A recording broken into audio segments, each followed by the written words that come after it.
Harkemasse Boys en Quick Boys wie van de middag een risicowedstrijd. Dat had alles te krijgen met de relm van 13 jaar geleden doet de twee clubs elkaar voor het laatst troffen. Nobelen het restig. Een verslag van Roelof de Vries.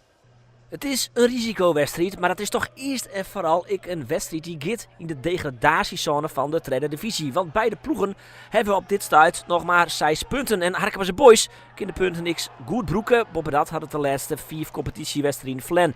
Hier hebben we al een aardige mogelijkheid voor Harkemasse Boys voor Robert Stelpstra.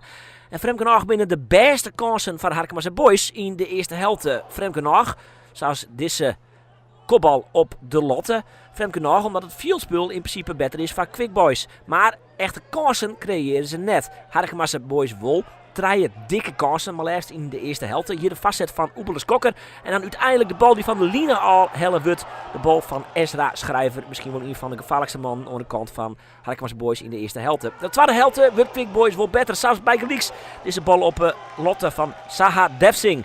En Quick Boys begint dan heel wat meer onderzetten. En ik wil wat kansen te creëren. En dan krijgen ze hier een penalty.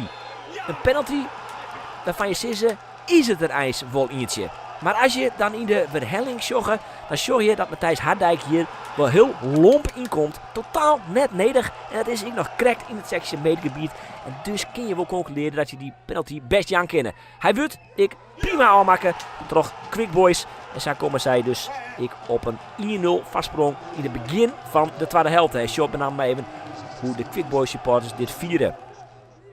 Dan een onoplettendheid in de verdediging van Quick Boys.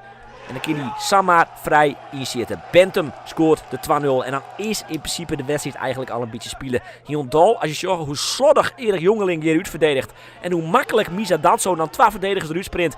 En hoe eenvoudig hij dan uiteindelijk Jansen, de keeper van Harkemasse Boys, passeert een keer. Dan is de wedstrijd echt dien. 3-0 voor Quick Boys. En daar kan Harkemasse Boys echt niet meer bovenop komen. En dan ik nog eens een keer dit.